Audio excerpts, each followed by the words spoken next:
بسم اللہ الرحمن الرحیم۔ میری طرف سے تمام بہنوں، بھائیوں، بزرگوں اور ماؤں کو عید الفطر کی مبارکباد، اور بچوں کو پیار اور عید الفطر کی مبارکباد۔ میں عالم شیر نیازی ہوں۔ میرا چھوٹا سا ایک چینل بھی ہے، اسے بھی حوصلہ افزائی فرمائیں، بہت مہربانی ہوگی۔ میں عرض یہ کرنا چاہتا ہوں کہ دنیا میں کہیں اس طرح جھوٹے مقدمات کی بھرمار کوئی نہیں ہوتی۔ اگر کوئی یہاں جہاں بادشاہتے ہیں، جہاں بڑے سخت قانون کہتے ہیں ہم یہاں بڑے عرصے سے رہ رہے ہیں، یہاں بھی اگر کوئی غیر یعنی ایسے جھوٹا کوئی کیس بنا دے تو عدالت بھی اس کو یہ کرتی ہے کہ اس کا جتنے اخراجات ہوتے ہیں وہ اس کیس کرنے والے پہ ڈال دیتی ہے اور اس کے اوپر جرمانہ بھی ڈال دیتی ہے۔ تو یہاں کوئی جھوٹے کیس کا تصور بھی نہیں کر سکتا، نہ حکومت کر سکتی ہے۔ یہاں کی میں ایک مثال دے دوں کہ یہاں کی بغاوت کا کیس تھا، اور جو ہمارے موجودہ امیر ہیں ان کے والد کے خلاف تھا، تو وہاں بھی یہ پکڑ دھکڑ یا اس طرح پولیس یا اس طرح کیسے نہیں ہوئے۔ کچھ عرصہ کیس چلا، اس کے بعد اس نے خود معاف کر دیا اور سب کو معاف کر دیا۔ تو جو ہمارے ہاں ہمارے پاس جو ٹریک ریکارڈ ہے، اور ایک نگران حکومت کے پاس اتنے اختیارات ہیں کہ وہ ایک عوامی اور مقبول لیڈر اور ایک ایماندار اور سچے لیڈر پہ 143 مقدمات جھوٹے بنا دی، اور کورٹ بھی اس پہ صرف ضمانت دے سکتی ہیں وہی کر رہی ہے۔ ہائی کورٹ کا ایک بہت اچھا فیصلہ تھا، جس کی پہلے میں نے ذکر بھی کیا، کہ انہوں نے کہا کہ بھائی کوئی یہ بات اسلام آباد میں ہو رہی ہے یا لاہور میں ہو رہی ہے، اور مقدمہ پسنی یا گوادر یا کراچی کی کسی گوٹھ میں ہو رہا ہے یا اس کا تھرپارکر میں جا کے مقدمات ہو رہے ہیں، تو وہ کون کرتا ہے؟ کیا کسی ملک میں اس طرح ہوتا ہے؟ کہیں نہیں۔ برطانیہ میں آپ جس کی ہم مثال دیتے ہیں، جس کی ہم بہت زیادہ تعریف بھی کرتے ہیں، اور واقعی وہ اس قابل ہیں، اس تعریف ہے، دنیا کی ان کی قدیم یعنی جمہوریت کی ماں کہلاتی ہے، ان کی جمہوریت، ان کی پارلیمنٹ جو ہے، وہاں بھی ایسا کبھی بھی نہیں ہوا۔ دنیا میں کسی ملک میں کہیں ایسا نہیں ہوا۔ جہاں ہم خانہ جنگی کی بات کرتے ہیں، مثلا صومالیہ کی بات کرتے ہیں، تو وہاں 2 متحارب گروپ ہیں، وہ لڑ رہے ہیں۔ ابھی سوڈان میں ہے تو 2 گروپ ہیں جو آپس میں لڑ رہے ہیں، لیکن وہاں کیسوں کی بھرمار نہیں ہے۔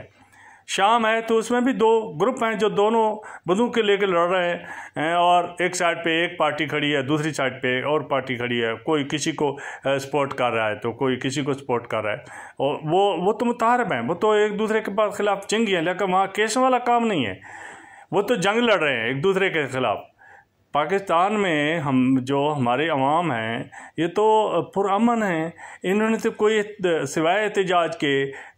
سوائے اپنے دفاع کے کچھ بھی نہیں کیا۔ نہ تو ان کے پاس بندوقیں تھیں، نہ ان کے پاس اسلحہ ہے، نہ انہوں نے کسی پولیس پہ اٹیک کیا ہے، بلکہ پولیس نے ان پہ اٹیک کیا، پولیس نے ان پہ شیلنگ کی، اور کس کی پشت پناہی حاصل ہے یہ ہم سب لوگوں کو پتہ ہے۔ اور پورے ادارے جو کرپٹ ہیں جن کا کوئی ثانی نہیں رکھتا، وہ الیکشن کمیشن ہو یا کوئی افسر شاہی ہو، اور وہی افسر شاہی کے وہی لوگ جو سب سے زیادہ کرپٹ ہیں وہی اس امپورٹڈ حکومت، جن کے اپنے کیسوں کی کرپشن کی لامحدود داستانیں ہیں، جس کی دنیا میں کتابیں بھی لکھی گئی ہیں، BBC لندن نے اس کی ڈاکومنٹری بھی بنائی ہیں، اور ہمارے ہاں بھی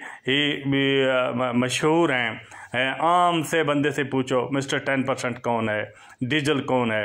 منی لانڈر یہ چور کون ہے، فراڈی کون ہے، شوبازی کون کرتا ہے، یہ سب وہ ڈرگ سمگلر کون ہے، یہ سب پہ ایک زبان ضد عام ہے، اور یہ سب نے ایک دوسرے پہ بھی الزام لگائے ہیں، اور نہ الزام لگائے بلکہ کیس بھی کیے ہیں، اور اس میں وہ واقعی 100% کیس ان کے صحیح تھے، لیکن وہ تو ایک دوسرے کو صرف نیچے دکھانے کے لیے اور بعد میں ان سے فیور لینے کے لیے یا ان سے کمپرومائز کرنے کے لیے اس کو دبا کے اپنا مقصد لیتے تھے۔ یہ ان کا پہلے تھرو تھی۔ انہوں نے عوام کے لیے 30 سال تک کچھ بھی نہیں کیا سوائے اس کے کہ ایک دوسرے پہ مقدمے کرو، ایک دوسرے کو کرو۔ ابھی تیسرا فریق بھی سامنے آ گیا، اور وہ اس کا کریڈٹ بھی ہم عمران خان کی عظمت کو دیتے ہیں کہ جس نے اس تیسرے کردار کو بھی جو ہے وہ اس کو بھی نمایاں کر دیا، اس کا کردار بھی سب پبلک کے سامنے کر دیا۔ آج پبلک اس پہ بھی باتیں کر رہی ہے کہ وہ تیسرا کردار ہے جو ویڈیو بھی بناتا ہے، وہ جو لیک بھی کرتا ہے، اور اس میں ایک عورت ہے جو جھوٹوں کے نام سے مشہور ہے، جھوٹوں کی ملکہ کہلاتی ہے، وہ بھی مشہور ہے کہ وہ بھی اس میں ملوث ہے۔ تو ان کو دیکھ کے اس نے بھی اپنے یہ کام شروع کیے ہوئے ہیں۔ تو یہ کیوں ہمارے ملک کی بدنامی کر رہے ہو؟ کیوں ہمارے ملک کو اس طرح خوار کر رہے ہو؟ اور پھر جو ابھی تازہ ترین بیان حامد میر نے یا اور وہ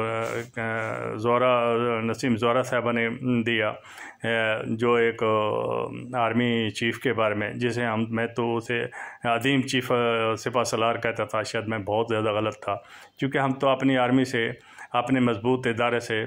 دل و جان سے محبت کرتے ہیں، ہم اس کا حصہ ہیں، وہ ہماری جان کا حصہ ہے۔ وہ اس طرح کہہ دے اور دنیا کی بہترین افواج میں شامل، دنیا کی بہترین منظم فورسوں میں شامل، اور دنیا کا اس نے جو سب سے مشکل ترین جنگ لڑی افغانستان اس میں اور طالبان کے خلاف، اور یہ حالانکہ ان کو یہ جھونکا گیا تھا، اور ان کا یعنی ذہنی طور پہ وہ اس کو دل سے نہیں مانتے تھے، لیکن پھر بھی انہوں نے اس میں فتح حاصل کی اور شکست تھی۔ تو ہمیں اس کی بات کی سمجھ نہیں آتی کہ یہ اس پہ کیا چارج لگے، جس نے ملک کو بھی بدنام کیا، ملک کو بھی نقصان پہنچایا، اور عوام کو بھی نقصان پہنچایا، اور ہمارے مضبوط اور ڈسپلنڈ ادارے کو بھی نقصان پہنچایا، اور وہ گورباچوف بن رہا تھا اور نوبل انعام کے چکر میں تھا، اور اس نے کشمیر پہ بھی سودا کرنے کی کر دیا، وہ اسرائیل کو بھی ماننے کے لیے تیار ہو گیا۔ تو ہم اس کے لیے کیا کہیں گے، اور عوام اس کے لیے کیا کہے گی؟ اور ہمارا مضبوط ادارہ جو بہت ڈسپلنڈ اور جس کی ہم سب سے دل و جان سے محبت کرتے ہیں، دل و جان سے اس کی عزت کرتے ہیں، اور وہ ایک منظم ادارہ ہے، اس پہ آنچ اس نے دلا دی، تو وہ کیا ایکشن کرتا ہے؟ میری آپ سب لوگوں سے دعا ہے کہ آپ بھی اس میں آواز اٹھائیں، اور اپنے حق کے لیے اور آئین کے لیے، آئین کی بالادستی کے لیے چیف جسٹس عمر عطا بندیال کے ساتھ کھڑے ہوں، اور کھڑی ہے، عوام بھی کھڑی ہے، اور ہم بھی کھڑے ہیں، ہم اوورسیز بھی ساتھ کھڑے ہیں، اس مقدس ادارے کو بھی، چیف جسٹس عمر عطا بندیال کو بھی کی عظمت کو بھی سلام، اور آپ تمام عوام کو اور بہن بھائیوں کو بھی عظمت کو سلام، جو عمران خان صاحب کے ساتھ کھڑے ہیں، جو ایک ایماندار اور اچھا عظیم لیڈر ہے، جو ایک ویژن والا ہے، جس کے پاس ایک منصوبہ ہے ملک کو ایک چلانے کا، ملک کی معیشت کو ٹھیک کرنے کا۔ بہت شکریہ۔ وآخر دعوانا ان الحمدللہ رب العالمین۔